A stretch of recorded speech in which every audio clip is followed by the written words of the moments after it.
I was raised in a foster home. I don't have many memories from the time I spent with my biological parents, but I know they seriously mistreated us. Both me and my sister were severely malnourished when the state took us in, and it stunted our growth pretty bad.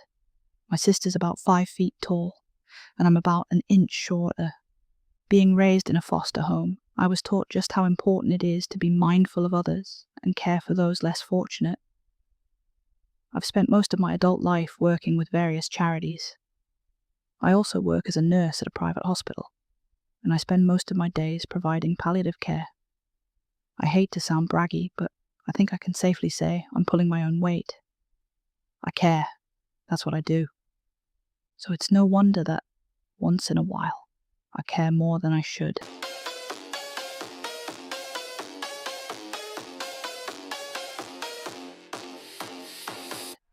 I was coming home from work. It was a pretty late Thursday, and most shops were closed, apart from a single convenience store. I bought myself a salad and a Diet Coke, and followed the main street for about a block. I usually walk to and from work. With most shops closed, the place is a ghost town. Most bars and clubs are on a different street, but who goes clubbing on a Thursday anyway? No, apart from an older woman walking her dog, I was alone. I didn't mind. I'd walked those streets 1,000 times. There's a fork in the road where they've put up pedestrian lights. 4 roads meet, and it's by far the most infuriating intersection in town. As I rounded the corner, I saw someone standing there pressing the button to cross. It was a kid. It wouldn't matter how many times he pressed the button. That light was broken, but he just stood there, crying, pressing the button. There wasn't a single car on the road, but you know how kids are. He was about 7 years old, with Asian features and a pale complexion. His eyes were red from crying, and he was shivering. It was mid-February, and there was still plenty of snow outside, yet he looked ready for summer. "Come on," he cried, "just come on." He kept pushing the button, but nothing happened. I walked up to him and crouched down to meet his eyes. "Hey there," I said. "You okay? Where are your parents?" He just pointed down the street and shook his head. "They went ahead," he said. "They left me. I'm sure it was a mistake. Want to go find them?" "You can't cross," he cried. "It has to turn green." "The light's broken, sweetie. You'll be stuck here forever if you wait for it to turn green." "Then how do I know when to cross?" he sniffled. I took his cold hand, met his brown eyes, and smiled. "Just come with me. We'll find them." That's how I first met Frederick, or Fred. Such an adult name for such a scared little kid. Long story short, we didn't find him. We searched for hours. When I called the police, I was told no one had reported a missing boy. He wasn't being looked for, yet. As someone who had a vague memory of abusive and neglectful parents, I got a chill down my spine. Was this my time to step up and help out someone like me? Child Protective Services were eager to help, but the kid didn't want to go with them. He wanted to stay with me. I had Friday off, and then there was the weekend, so I didn't mind. I had to fill out a few forms, and they had to come back to my apartment to make sure it was safe, but that was it. It was just a temporary solution anyway, so they were pretty relaxed about it. A temporary foster home. What goes around, comes around. During that whole time, that little hand never let go of me. He needed me. At the end of the night, he came home with me. I offered him my bed while I slept on the couch, but he refused. Instead, he wanted to sleep next to me. Of course he could. He had a shower, and I made him some juice and toast. We watched cartoons in bed until we fell asleep. That first night, I stroked his hair and sang to him, like my foster parents had done to me all those years ago. He looked so peaceful. It wasn't peaceful for long, though. Sometime during the night, I woke up to the sound of someone vomiting. I rushed into the bathroom and switched on the lights, but it stayed dark. Fred was bent over the toilet with shallow breaths. "The light," he coughed. "It's broken." "I'll fix it, sweetie. You okay?" "I'm allergic to oranges. I didn't want you to get mad at me." I comforted him as best as I could. I sat next to him for at least an hour. My legs got these square marks from the bathroom tiles. The next day, Fred stayed in bed. He said he was really tired and that he just wanted to rest. He asked me to keep the blinds closed and the door shut, and to leave him some water. I was worried sick. At first I thought he had a fever, but then again it could just be a stressed stomach. I figured he had to be going through hell, not knowing where his parents were or why they'd left him. I put on the TV, left him some water, and told him I'd be in the next room whenever he wanted me to make him something. He stayed in bed until at least 6 p.m. all day. When he finally got up, he seemed in much better spirits, and he munched down a plate of sausage and macaroni in an instant. He was so much more cheerful. A man from CPS came by with some extra clothes earlier in the day, so Fred got a fresh change. Looking at Fred that night, you couldn't tell he'd been abandoned the day before.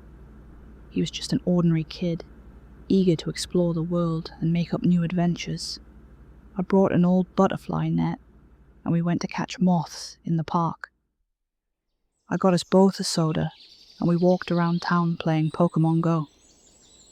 Fred had a lot of opinions on the best evolution of Eevee, and he wouldn't shut up about his favourite Pokemon, Gliscor. We were about to head back at 9 p.m, but Fred wanted a last walk by the monkey bars before we went home. I caved. We took the long route back home, so we'd walk past the monkey bars. Fred was way too happy for a kid who'd just lost his parents, but then again, maybe it wasn't that much of a loss. There was another kid playing at the monkey bars. He was maybe a year older, with shoulder-length strawberry blonde hair.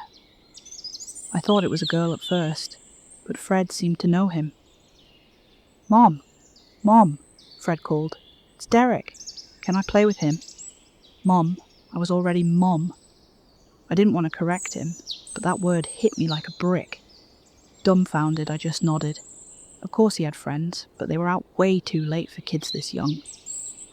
The two of them laughed and played until well past 10 p.m, when I convinced him it was time to go. They could play again tomorrow. It was too late. We got home, I drank a glass of orange juice, and we turned in for the night. The next day, I woke up at 11 a.m. I'd slept for almost 12 hours. The kind of sleep where, when you wake up, you barely know who you are anymore. I had an explosive headache, and I stumbled into the bathroom. I barely even thought about where Fred was. The bathroom light was still broken. My headache was so bad that I threw up.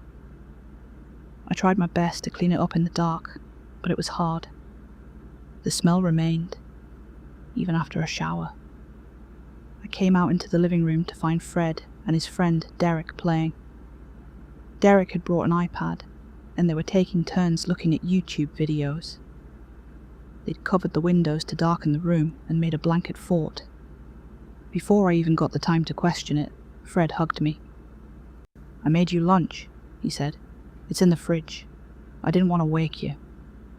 I kissed his head and checked my phone. 4 missed calls, all from CPS. I opened the fridge, but the light didn't turn on. I could barely see anything. The fridge was still running. It was cold, but the light was busted. With the covered windows and no other lights on, it was almost impossible to see what he'd made. Using my phone as a flashlight, I found a plate of ham and cheese sandwiches. Then, as I closed the fridge, I noticed 2 shining eyes looking back at me, like the eyes of a cat, reflective, before they disappeared into the blanket fort. I barely had the time to register it before Fred interrupted my thoughts. He was standing in front of me, hands behind his back, looking worried. "Are you okay?" he asked, rocking back and forth. "I'm fine," I lied. "It's just... the light's broken." "The light's broken," snickered Derek from the blanket fort. "Is Derek allowed to be here?" I asked. "We should call his parents." "They're working," said Derek from the fort, "but okay." "You can have the number," said Fred. "Here." He scribbled it on a post-it and handed it to me. The kids were so eager to get back to playing that I didn't know how to handle it. I called Derek's parents. They said everything was fine, and that he could stay as long as he wanted. They didn't ask any follow-up questions, and they barely even cared about who I was or where I lived. They seemed irresponsible, quick to anger, and very busy. I couldn't blame Derek for not wanting to spend time with them. Once it was dinner time, I thought about making a chicken salad. Fred suggested we get pizza. Derek agreed. They were playing games on the iPad and watching cartoons, and as I knew this was a temporary arrangement, I couldn't say no. They asked if they could stay at home while I got the pizza, and I said it was okay, as long as they didn't answer the door. "Thanks, Mom," said Fred. "You're the best." It didn't sit right with me. I was just about to head out, but I turned to the door and met his eyes. "I'm not your mom, Fred." I don't know why I said that. His gleeful expression faded from his eyes.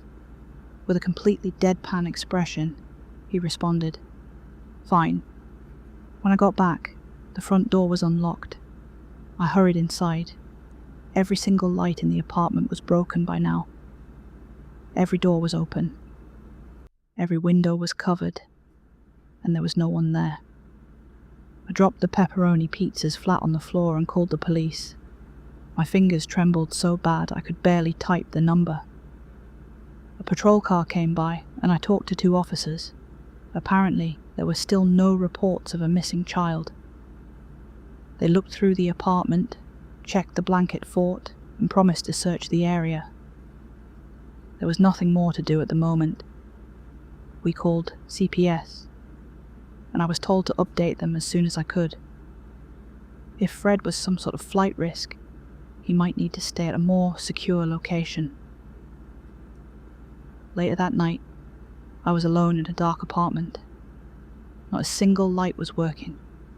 As I sat down on my bed, I couldn't help but cry. I was so disappointed in myself for not being able to take care of this kid, to not being able to just live with that title of mom without opening my stupid mouth. Of course he was upset. He was staying with a stranger who didn't want to be his mom. I couldn't blame him. By midnight, I was exhausted. I just laid in bed, counting down from 1,000, hoping it'd put me to sleep. It didn't. Somewhere around 2 a.m, I heard a noise from the living room. A chair moved. I hurried out, using my phone as a flashlight. I'll never forget that sight. There were dozens of little eyes reflecting the light of my camera. At least 13 kids in the middle of my living room, cramped together. How did I not hear him enter? Sitting on a chair facing the bedroom door was Fred. He'd dressed up in a black shirt with a white tie and black jeans. Something an adult would wear, not a kid. He got up on the kitchen chair, making himself just as tall as me. "What? What is this?" I stammered. There were all kinds of kids. Some as young as 4, maybe 5 years old. The oldest, no more than 11. "A dignified and erstwhile undertaking," said Fred. He had a lower voice than before. His hair was combed and parted, cared for. "Turn the fucking light off," he continued, pointing at me with a stiff finger. They pushed me down to the floor. Tiny hands held me down and covered my mouth. Fred towered above me with a kitchen knife as my phone went dark. The light broke. Even with no light in the room, their little eyes shone. I could see their perfectly white teeth, framed by blood-red gums. "Pay attention and be respectful," Fred said, "and there's a chance You'll get out of this. He made the rules perfectly clear. When they needed me, I'd answer the phone or turn away anyone who came knocking. I'd make up excuses. I'd do what I was told. I'd drink my orange juice and nod. That was it. In return, they wouldn't kill me. This wasn't Fred anymore. This was Frederick. I was locked in the bathroom. In the course of less than half an hour, I'd gone from a grieving foster parent to a prisoner in my own apartment. This continued for several days. The lights were still broken, so I lived in complete darkness. Every now and then the phone rang, and a kid came in to let me answer. They all had knives, and if I stepped out of line, they were ready to make short work of me. They all seemed so chipper and upbeat. Not at all like a normal kid would be in this situation. There was something deeply wrong with them. These weren't normal kids. In a couple of days, I only got a few calls. Once from work, where I had to explain I was really sick. I could barely breathe, having a knife pressed against my jugular. 2 calls from CPS to make sure everything was fine and that I would come down to sign some papers at the end of the next 7-day period. 1 call from a work colleague who wanted to check if they should bring me anything. I would hear the kids go quiet at times. Moments later, the door would open. Sometimes I'd hear an adult voice. Sometimes I'd just hear a dragging noise. Once I heard a man asking about the little girl, only to be instantly silenced. I think they killed him. Sometimes they'd all just start laughing. It happened spontaneously and in unison. Empty your lungs kind of belly laughter from a dozen kids all at once. Some of them wouldn't even laugh. They'd shriek and stomp. The apartment started to smell after just 2 days. I was given orange juice and sandwiches, but that was it. I stopped drinking the orange juice after I realised it smelled funny. I think they drugged it. I drank water from the tap instead. I was going mad imagining what they were doing out there.